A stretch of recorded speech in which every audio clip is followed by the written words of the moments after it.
trình Bạn Muốn Hẹn Hò với phiên bản hẹn ăn trưa với sự tài trợ địa điểm của nhà hàng Coco Echibania. Nhà hàng đầu tiên của Coco Echibania đã chính thức có mặt tại tầng 2 của tòa nhà Landmark 81 quý vị nhé. Là một nơi hẹn hò rất là lý tưởng của các cặp đôi. Và ngay bây giờ xin mời quý vị hãy vào bên trong nhà hàng bởi vì hai cặp đôi đang chờ đợi chúng ta. Xin mời. Chương trình Bạn Muốn Hẹn Hò phiên bản đặc biệt hẹn ăn trưa dành cho các cặp đôi vừa thưởng thức bữa trưa vừa có thể trò chuyện hẹn hò. Ban đầu, các bạn không được nhìn thấy nhau và sẽ trò chuyện qua vách ngăn hình trái tim để tìm hiểu về đối phương. Sau đó, khi vách ngăn trái tim được kéo ra, hai bạn sẽ được nhìn thấy nhau và cùng nhau thưởng thức bữa trưa trước khi đưa ra quyết định cuối cùng là có bấm nút hẹn hò với nhau hay không. Nếu cả hai cùng bấm nút, các bạn sẽ cùng dắt tay nhau ra về. Phụ nữ là để yêu thương. Dạ. Toàn quyền quyết định. Nếu mà bạn nữ đó có một chút xíu gì đó là ăn chơi thì anh nghĩ sao anh? Thưa quý vị, đến với chương trình Bạn Muốn Hẹn Hò phiên bản hẹn ăn trưa thì chúng ta cũng được gặp gỡ hai cặp đôi và họ đến đây để tìm một nửa yêu thương của mình. Và nếu như may mắn chúng ta tìm được một người bạn rồi có thể tìm hiểu rồi tiến tới hôn nhân. Nhưng nếu như mà không may mắn duyên chưa tới thì chúng ta cũng đừng buồn, bởi vì chúng ta vẫn còn một cái cơ hội nữa. Chương trình sẽ cho chúng ta một cái voucher để tham gia được chương trình Bạn Muốn Hẹn Hò với phiên bản offline. Và ngay bây giờ thì quý vị nhìn thấy đó, cô gái đã ngồi sẵn chờ đợi. Và bây giờ Tường sẽ mời chàng trai của cặp đôi đầu tiên bước vào bên trong này quý vị nhé. Xin chờ các Tường chút xíu thôi.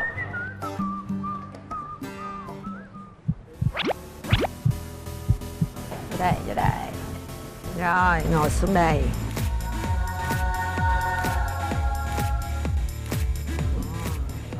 Rồi, hai bạn có thể tháo mặt nạ ra và chúng ta sẽ bắt đầu cuộc trò chuyện. Rồi. Em gái giới thiệu trước đi nè. Em chào chị Cát Tường, em cho bạn cùng bàn, em tên là Trang, 27 tuổi và em quê ở Gia Lai. Hiện tại thì em đang làm quản lý nhãn hàng tại công ty Sài Gòn Food, em đang bán cháo tươi. Rồi, mời bạn trai giới thiệu. Em tên là Phương, em quê ở Nghệ An, em 29 tuổi.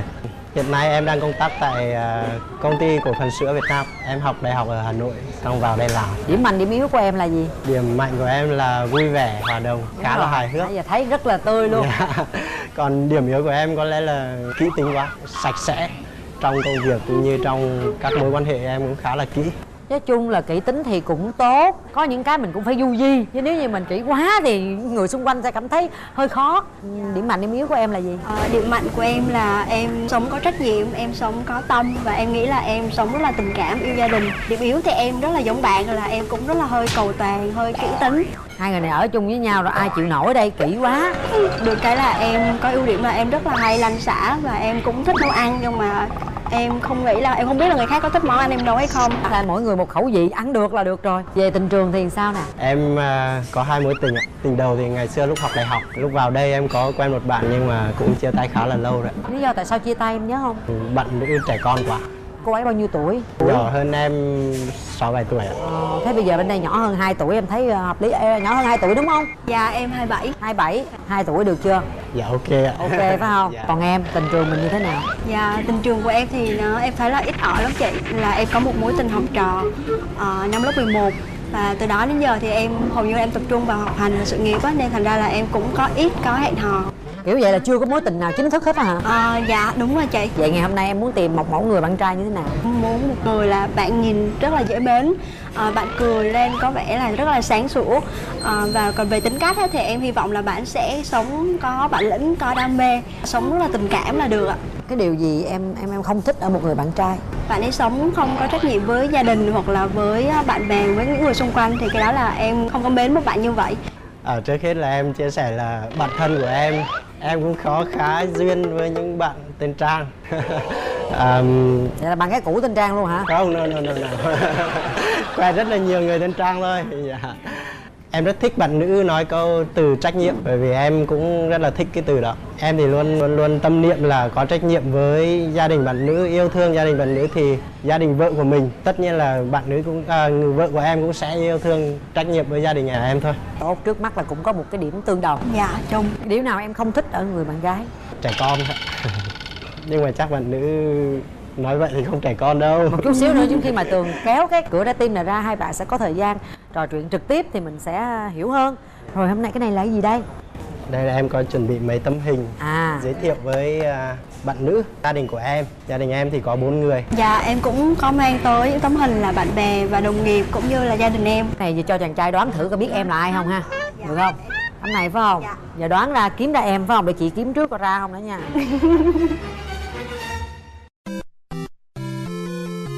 Chắc xác suất chắc sai. Đoán đi em. Bây giờ em hình dung bạn bên kia như thế nào em đoán thử đi. Tất cả các bạn đều xinh. Con gái Gia Lai thì thường sẽ là rất là trắng. Nhưng mà ở đây hình này hình ai cũng trắng. Ai cũng trắng cả. Như em đi, em chọn ai? Sai rồi làm chị ơi. Thôi bây giờ em chọn mình chị coi thôi, chị hứa không cho bên kia coi đâu. Rồi đây chọn vô để em mốt về bên bí phát chương trình rồi bên kia coi gu của em ấy. Cho em muốn hỏi là bạn em chọn một bạn mà trong đó là gầy hoặc là hay là hơi mập tròn tròn dễ thương ạ? Ôi một chút xíu nữa rồi mình em mốt về đó xem chương trình rồi mới biết được, chứ bây giờ khó nói lắm. Rất may mắn là bạn ấy không có chọn cô dâu. Và bây giờ chị Tường sẽ mở cửa trái tim để cho hai bạn nhìn thấy nhau. Hãy nhìn đi xem lựa chọn của em có đúng hay không. Còn bạn nữ thì hãy về xem lại tập này.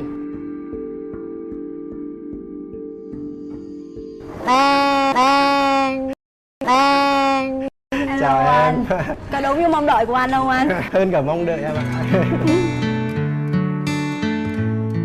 Rồi hai bạn trò chuyện trực tiếp với nhau đi. Chào em. Dạ hello anh. Anh là Phương. Dạ. Hiện tại em ở đâu? Còn em đang ở quận 8, còn anh đang ở đâu ạ? Anh ở Thủ Đức. Vậy là hơi xa đó anh.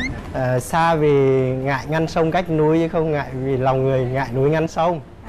Em nghĩ cái tầm 1 tiếng cũng gọi là cũng nhanh dữ lắm á anh. Dạ. Gia Lai là thường là người ta sẽ gốc ở đâu đến đúng không? Em là gốc ở miền Bắc, Hải Dương. Hiểu lò quá mới kéo ra là coi như không có bà Mai này ngồi chính giữa luôn rồi. Bây giờ nè, cảm nhận đầu tiên khi hai bạn nhìn thấy nhau như thế nào? Nói thật cảm xúc đầu tiên là chưa tâm sự. Thực ra thì em cũng bất ngờ. Em chỉ nghĩ giống như là một bạn sẽ hơi mập tròn tròn hơn anh, ý là tròn hơn anh một chút. Tại vì cái gu của em á, nó sẽ là hơi tròn tròn, kiểu dễ thương á. Vậy thì về chắc ăn cơm của em nấu thì sẽ tròn hơn đó. Em không nghĩ là anh có thể ăn cơm em nấu đâu. Cơm của em nấu là khi nào mình bấm nút hẹn hò mình mới có cơ hội. Còn bây giờ chúng ta có thể ăn cơm tại nhà hàng này, nhà hàng Coco Echibania. Bây giờ chị Tường sẽ đưa thực đơn cho hai bạn chọn món rồi chúng ta sẽ tiếp tục trò chuyện nha. Rồi mời hai bạn chọn món ăn đi. Em thích món gì? Dạ em thích đồ chay một xíu, em thích cà ri, cà tím, rau củ, bó xôi. Còn anh thì sao ạ? Anh thì thích ăn hải sản, em chọn cà ri tôm chiên. Rồi chị sẽ gọi giùm cho hai bạn. Rồi em trong ít phút nữa sẽ có đồ ăn ngay. Và giờ không biết cái bó hoa để trước mặt mình để làm cái gì ta. Chắc tặng chị Tường quá. Thấy người tình trong mộng bất ngờ quên Tặng luôn. em à? Em cảm ơn nhiều nha. Dạ đúng hoa em thích luôn. Phải không? Phải không? Sống là có tính cách một xíu chị, hướng về bầu trời vậy đó. Rồi Em cũng có món quà nhỏ tặng anh. Thì em hy vọng là anh sẽ đừng bao giờ đi ăn một mình. Anh với lại gia đình hoặc là bạn bè hoặc là với người trong vòng của anh ha. Cảm ơn em. Đi ăn với em. Anh đừng bao giờ đi một mình, anh hãy đi ăn với em. Ước mơ nhỏ bé của anh thôi là anh thích có một ngôi nhà nhỏ ở trên Tây Nguyên ấy. Dạ. Trồng rau, nuôi gà. Thỉnh thoảng sáng sớm làm một ly cà phê. Khoan có nghe anh dịu ngọt mà ngã siêu nha. Dạ, Anh là dạ. kỹ tính là rất là khó đó, em phải hỏi thử coi. Là anh có gia trưởng không ha? Thực ra thì theo anh ấy, người đàn ông phải cần có một cái sự quyết đoán. Quyết đoán quá thì theo anh là gia trưởng. Quyết đoán nhưng mà mình có hỏi ý kiến của vợ mình, của gia đình, của người khác thì anh nghĩ là gọi là quyết đoán thôi, không gọi là gia trưởng. Gật liền nha. Tự tìm hiểu nha, mốt đừng đổ thừa chị Cát Tường nha. Mình có làm dâu không em? Thực ra thì em vào đây 6 năm em cũng có một căn hộ nhỏ ở trong này rồi. Tại là một mình, thiếu bàn tay phụ nữ nữa thôi. Với anh thì phụ nữ là để yêu thương. Dạ. Phụ nữ cứ toàn quyền quyết định của phụ nữ. Phụ nữ toàn quyền quyết định nhưng mình phải chủ động chứ. Con cái thì như thế nào? Anh tuy là con đầu nhưng mà may mắn là có 2 anh em trai. Nên là anh thì anh rất là thích con gái. Nên là anh bảo mẹ anh là thôi sau này mà cứ con đẻ con gái không thôi. Còn đích tôn thì có em thằng em trai lo. Trời ơi, chủ thằng em trai nó cũng đẻ con gái luôn rồi sao? Con gái lại càng có giá nữa. Rồi thế kinh tế trong gia đình ai sẽ là người quản lý? Thứ nhất là anh sẽ không bao giờ để người vợ ở nhà đâu. anh sẽ để người vợ đi làm. Dạ. Chỉ đủ tiền son phấn thôi cũng được nữa. Dạ. Đấy, đi làm với vui vẻ, con người sẽ nhanh nhẹn ra. Tiền nong thì anh sẽ không bao giờ giữ. Nhưng mà anh nghĩ sao nếu mà bạn nữ đó bạn rất là thích kiểu đi du lịch nhiều hoặc đi công tác nhiều hoặc là có một chút xíu gì đó là ăn chơi thì anh nghĩ sao anh? Chưa gì nghe tao ăn chơi rồi hả? Là cũng rất là thích tìm hiểu giống như là ăn uống tại nhiều tỉnh khác nhau hoặc là giống như đi chơi là đi rất là nhiều tỉnh hoặc đi rất là nhiều nước, thì anh nghĩ sao về một bạn nữ như vậy? Cái đó gọi là du lịch, ai mà gọi là đi ăn chơi trời. Em thấy là nó giống như là ăn chơi chứ nó sẽ không giống là nghỉ ngơi hoặc là đi du lịch. Ăn thì anh cũng thích ăn, chơi anh cũng thích chơi. Nhưng mà cái gì cũng vậy, đều có giới hạn của nó là được. Em thích ăn chơi, anh cũng thích ăn chơi, miễn em đi ăn chơi chung với anh là được rồi. Với lại cái thứ hai đó là ăn chơi thì ai không thích, nhưng mà phải tùy theo cái hầu bao trong túi nữa chứ, đúng không em? Dạ. Rồi có dư dả mới đi du lịch, mới đi ăn uống, với ai không thích vậy. Giống như bây giờ nè, đói bụng rồi nè, ăn ở nhà hàng tài trợ nè, mời lên món ăn.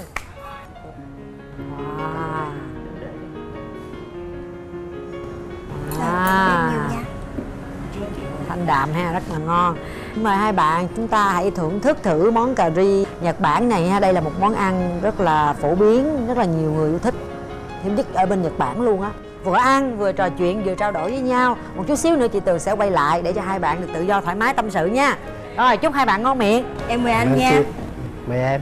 Cà ri không chỉ nổi tiếng ở Ấn Độ đâu, đúng không? Cà ri còn nổi tiếng ở Nhật nữa. Quán này là quán Nhật thì nó là rất là nổi tiếng. Mà lần đầu tiên nó mở một nhà hàng ở Việt Nam. Em ăn thấy sao?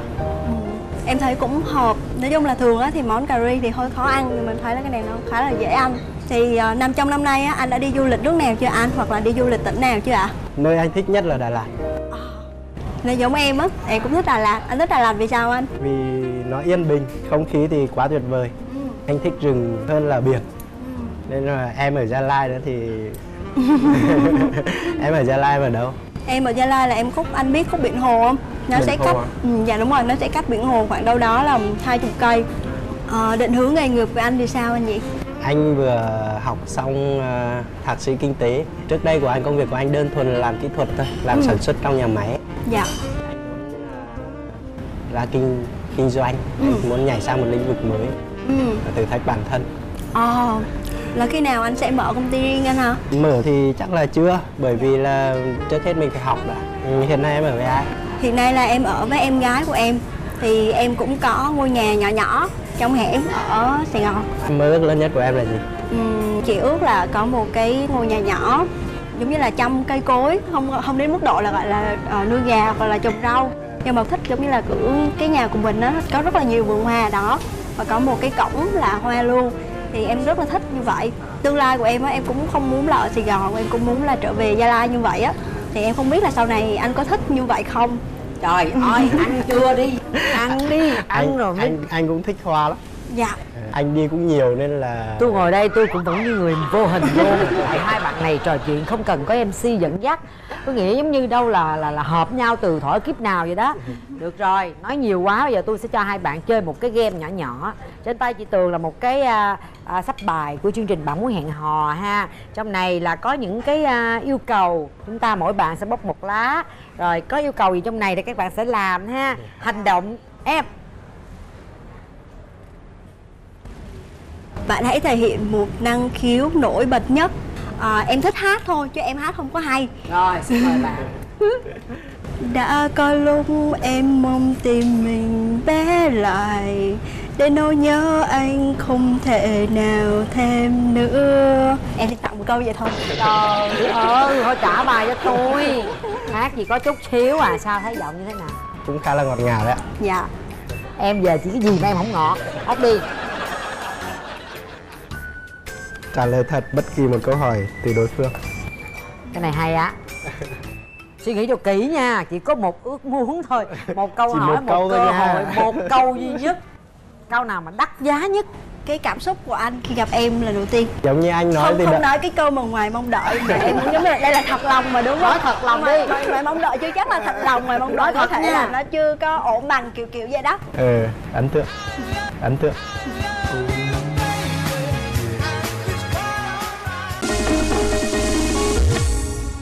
Rồi game show cũng được rồi ha, cũng lắng nghe được nhau, trò chuyện nhau khá nhiều rồi.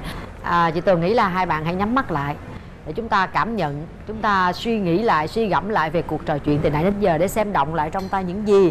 Mời hai bạn đặt tay vào nút bấm. Rồi, suy nghĩ thật kỹ. Rất nhiều người đang theo dõi chúng ta nhé. Bấm nút là hẹn hò. 1 2 3. Rồi mời hai bạn đứng ra đây. Bây giờ chúng ta sẽ thực hiện những cái thủ tục. Xin mời hai bạn. Mần đi, không cần nhắc nhở. Lớn hết rồi. Ta nắm tay trước đã.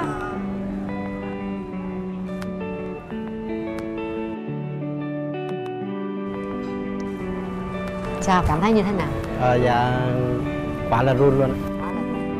Và hy vọng những cái cảm xúc đầu tiên này nó sẽ là những cái tín hiệu tốt để khởi đầu cho một tình yêu đẹp giữa hai bạn. Chúc mừng hai bạn ha. Em cảm ơn chị Cát Tường. Rồi, đúng rồi.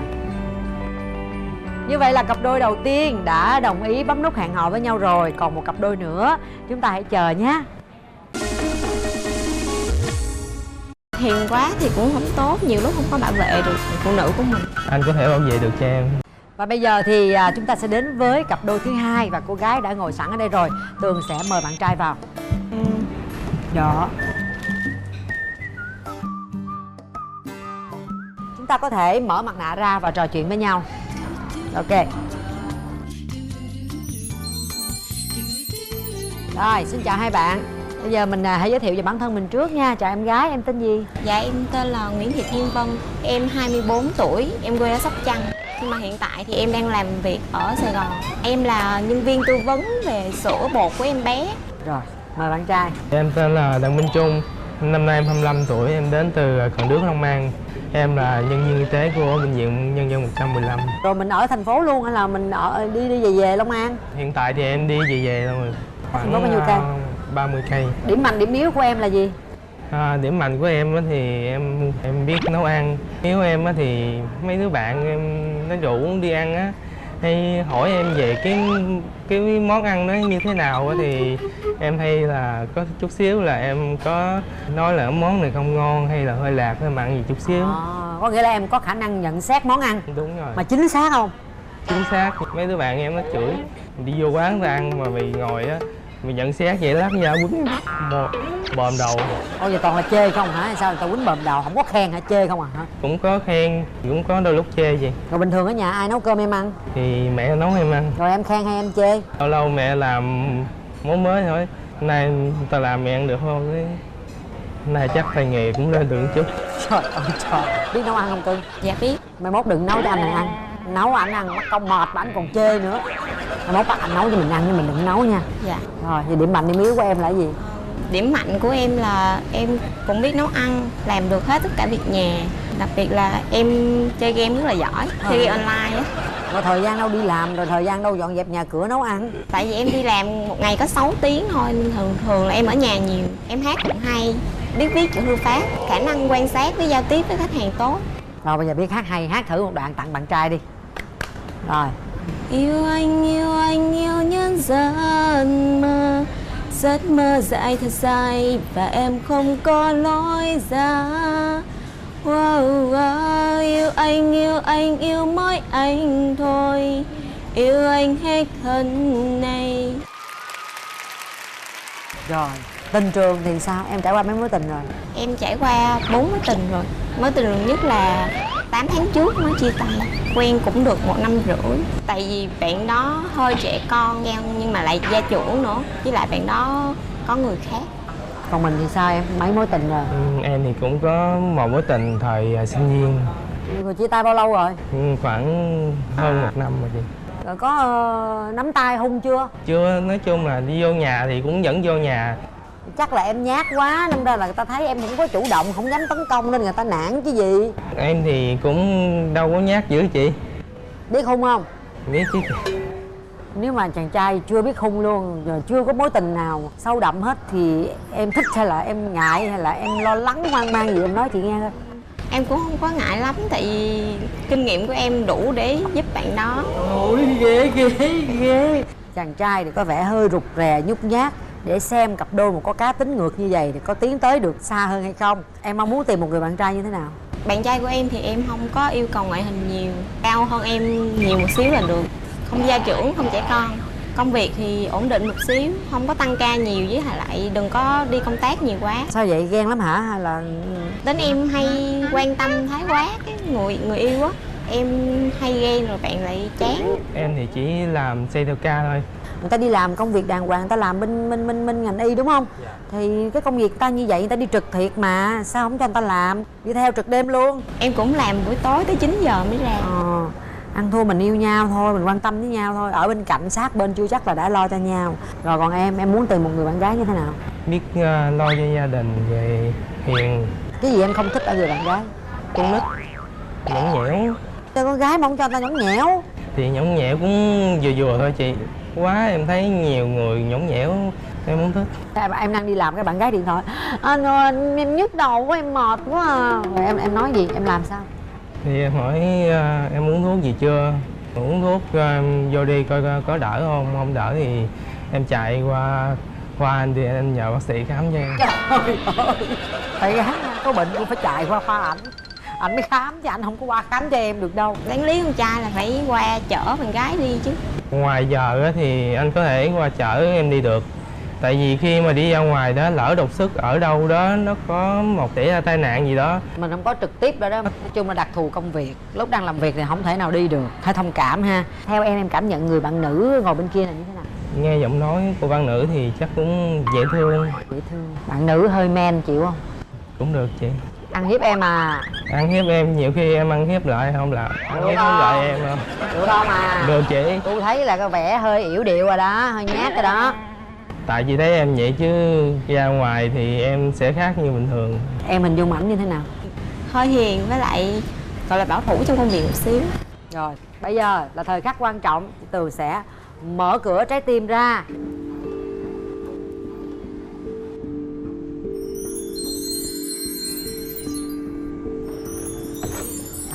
Tặng quà liền. Mình có món quà tặng. Em cảm ơn. Em thấy ảnh có giống như em suy nghĩ không? Nhìn mặt hiền thiệt. Hiền thiệt. Em có ngại chàng trai hiền quá không? Hiền quá thì cũng không tốt, nhiều lúc không có bảo vệ được phụ nữ của mình. Đôi lúc thì anh cũng hiền như vậy, nhưng mà đôi lúc thì anh cũng khó tính dữ lắm, nhưng anh có thể bảo vệ được cho em. Em cũng khó tính lắm á. Khó thì có ở mức độ vừa thôi, chứ không có khó mà như mấy người ở ngoài miền ngoài. Ở miền nào cũng phải tùy người chứ không phải miền nào. Anh cũng ở miền Tây đúng không? Đúng rồi, anh ở miền Tây. Em nhìn thấy cổ, em có cảm nhận như thế nào ở cái giây phút đầu tiên gặp gỡ? Dễ thương, có một nụ cười rất là duyên. Chúng ta sẽ bắt đầu gọi món. Khi mình gọi món xong rồi chúng ta sẽ tiếp tục trò chuyện với nhau. Xin mời hai bạn hãy chọn thực đơn. Mình chọn món gì em gái? Cà ri tôm chiên kèm măng tây cà chua. Cà ri kim chi. Rồi, chị sẽ order dùm cho hai bạn nha. Rồi, bây giờ chúng ta tiếp tục nói chuyện đi nè. Nếu kết hôn xong thì mình sẽ sinh sống ở đâu? Em có ngại làm dâu không? Làm dâu thì em cũng không ngại lắm, nhưng mà nếu mà có thể sống riêng với ba mẹ thì tốt. Anh thì bây giờ thì đi về nhưng mà qua năm có lẽ là anh sẽ mướn trọ ở trên đây ở. Anh có dự định là sẽ dồn tiền mua nhà không? Tại vì em cũng đang dồn tiền á. Anh không cần mua có gì thì về dưới quê anh. Có nghĩa là em không có ý định lập nghiệp ở Sài Gòn. Vẫn ở Sài Gòn nhưng mà ở trọ. Chứ mình không có ý định là sẽ mua nhà ở thành phố Hồ Chí Minh.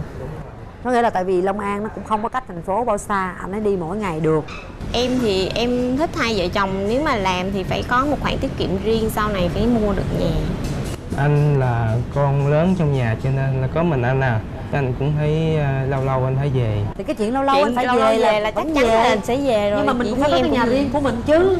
Nếu như mà muốn tích góp lại để một cái quỹ riêng của nhà thì vẫn được, ok. Mình phải thoải mái hơn nữa, trò chuyện thẳng thắn để khi mình quyết định á, nó không có cái gì lầm lỡ hết. Sau này đừng đổ thừa chị Cát Tường ha. Nhà hàng đã chuẩn bị xong rồi. Rồi hai bạn cứ từ từ ăn uống, trao đổi thẳng thắn với nhau. Để một chút xíu nữa chị Tường quay trở lại rồi mình quyết định có bấm nút hẹn hò với nhau hay không.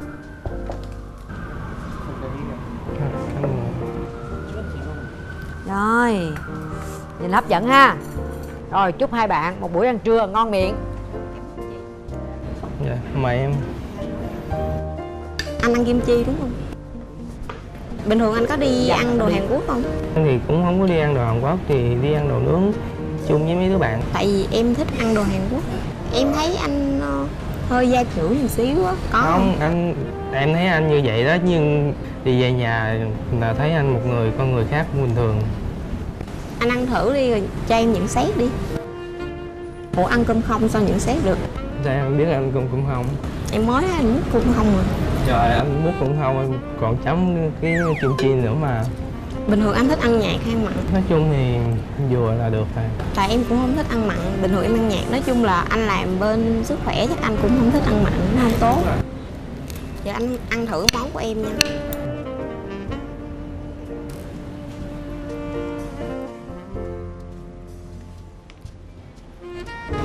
Anh thấy nó có hơi mặn không? Anh có biết anh nãy anh ăn cục gì không? Ăn tôm. Đúng rồi. Anh có chơi game không? Không, anh thì Không chơi game. ít chơi game á. Hầu như là không chơi game. Tại vì công việc anh lúc nào không thích chơi game được. Chỉ có lâu lâu là lấy ra lướt Facebook vậy thôi. Cái ngành em đang làm á là chuyên về tư vấn cho em bé này nọ, nên là em rất là hiểu. Ăn chưa? Ăn chưa? Ăn rồi chị. Ngon không? Nhận xét nghe thử coi. Ngon chị. Chị Tường muốn nghe hai bạn nói với nhau thật lòng hiện tại cảm xúc trong người mình như thế nào. Nói chung là tình cảm của em thì nó tiếp xúc với em đó thì mới nhận biết được cái tình cảm của em nó dành cho một cái người con gái nó như thế nào. Gặp lần đầu không thể nào mà thích nhau liền hay là yêu nhau liền được, cần phải có thời gian. Thì hôm nay dù gì cũng bỏ thời gian ra chờ đợi rồi tới đây rồi thì em cũng sẵn sàng cho cơ hội nếu mà anh muốn. Không phải vấn đề là anh muốn hay là không muốn, mà vấn đề là mình có muốn hay không. Bấm nút trên đây là mình phải hôn nhau. Mà bao nhiêu người sẽ theo dõi, ba mẹ, bạn bè. Mình muốn mình mới bấm, chứ không phải bấm vì người khác. Nếu hai bạn không bấm nút, hai bạn vẫn còn có cơ hội hẹn hò lần kế tiếp. Hãy nhắm mắt lại đi hai bạn. 1 2 3. Hết thời gian. Rồi, xin mời hai bạn đứng ra đây nha. Ngày hôm nay hai bạn đã thuộc về nhau, chính thức tìm hiểu nhau để tiến tới hôn nhân. Rồi biết hôn không, biết nắm tay không? Rồi, cho anh xem. Kính thưa quý vị, như vậy là ngày hôm nay Cát Tường cũng đã hoàn thành vai trò làm bà Mai, bà mối của mình. Xe duyên được cho cả hai cặp đôi, họ đều đồng ý hẹn hò với nhau. Hy vọng là tin vui cũng sẽ sớm báo đến với chương trình. Và nếu như chúng ta chưa may mắn, chưa tìm được một nửa của mình thì không sao cả. Chương trình vẫn cho các bạn một cơ hội nữa nhận được một cái voucher. Đó là một cái phiếu tham gia chương trình Bạn Muốn Hẹn Hò với phiên bản offline các bạn nhé.